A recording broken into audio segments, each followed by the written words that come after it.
মঙ্গল শোভাযাত্রা মানেই বিশাল আকারের এসব হাতি, ঘোড়া ও প্যাঁচার মূর্তি। কিন্তু আপনার মনে কি কখনো প্রশ্ন জেগেছে, মঙ্গল শোভাযাত্রায় কেন এত বড় বড় প্রাণী নিয়ে র্যালি করা হয়? এক একটা প্রাণীকে এক এক উদ্দেশ্যে আনা হয়। চলুন জেনে নেই মঙ্গল শোভাযাত্রায় কোন কোন প্রাণী থাকে এবং কেন এসব প্রাণী নিয়ে র্যালি করা হয়। 1989 সালে প্রথম মঙ্গল শোভাযাত্রায় 10টি ছোট ছোট ঘোড়া এবং বিশাল একটি হাতির মূর্তি হাজির করা হয়েছিল। এরপর 1990 সাল থেকে ধীরে ধীরে যোগ হয় বাঘ, কুমির, বানর, প্যাঁচা, কাকাতুয়া, ময়ূর, দোয়েল সহ বিভিন্ন ধরনের পাখি এবং আরো অনেক প্রাণী। মঙ্গল শোভাযাত্রায় যেসব প্রাণীর মূর্তি ব্যবহার করা হয় তারা আমাদের ঐতিহ্য ও সংস্কৃতিকে ধারণ করে। 2017 সালের মঙ্গল শোভাযাত্রায় রাজাকারের প্রতীক হিসেবে বিশাল আকৃতির একটি কদাকার কুমির বের করা হয়। এর মাধ্যমে বোঝানো হয়েছিল কুৎসিত কুমিরটার মতো রাজাকাররা ছিল মানুষ খেকো। বিশ্রী সেই কুমিরটাকে তাই একজন বাঙালি পুরুষ এবং একজন বাঙালি নারীর পায়ের নিচে দেখানো হয়েছিল। মঙ্গল শোভাযাত্রার র্যালিতে হাতি আর ঘোড়া থাকে,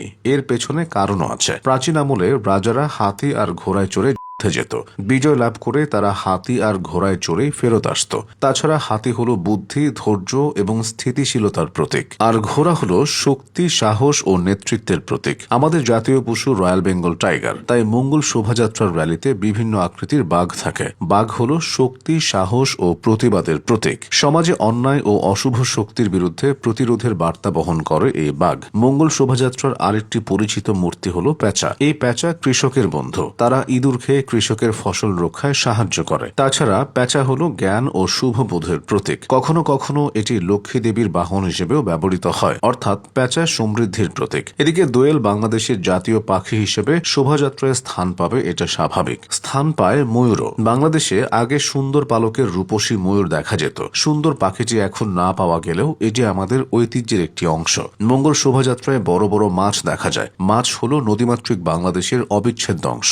মঙ্গল শোভাযাত্রা রঙিন মুখোশে ছেয়ে যায়। এই রঙিন মুখোশের আলাদা অর্থ আছে। মানুষের ভেতরের পশুসুলভ অশুভতাকে চিহ্নিত করতে রঙিন মুখোশ ব্যবহার করা হয়, যাতে এগুলো ঝেড়ে ফেলা যায়। 1989 সাল থেকে শুরু হওয়া মঙ্গল শোভাযাত্রায় এসব মূর্তি ও পুতুলের আকারে সময়ের সাথে সাথে পরিবর্তন এসেছে। ঢাকা বিশ্ববিদ্যালয়ের চারুকলা অনুষদের এই মঙ্গল শোভাযাত্রার শুরুটা হয়েছিল রাজধানীর বাইরে। 1986 সালে যশোরে চারুপীঠ নামে একটি প্রতিষ্ঠানের চারুশিল্পীরা পহেলা বৈশাখে বাঙালি লোক সংস্কৃতির বিভিন্ন উপকরণ নিয়ে সেখানে একটি শোভাযাত্রার আয়োজন করেছিলেন। তখন দেশে চলছিল স্বৈরাচার বিরোধী গণ আন্দোলন। পহেলা বৈশাখের সেই শোভাযাত্রায় প্রচুর লোক সমাগম হয়েছিল। এরপর রাজধানীতে ঢাকা বিশ্ববিদ্যালয়ের চারুকলা অনুষদের শিক্ষার্থী ও শিক্ষকেরা 1989 সালে আনন্দ শোভাযাত্রা নামে পহেলা বৈশাখে বেশ বড় একটি শোভাযাত্রার আয়োজন করেন। ক্রমেই এটি জনপ্রিয় হয়ে ওঠে। 1996 সাল থেকে পয়লা বৈশাখের শোভাযাত্রার নাম আনন্দ শোভাযাত্রা থেকে পরিবর্তন করে মঙ্গল শোভাযাত্রা রাখা হয়। প্রতি বছর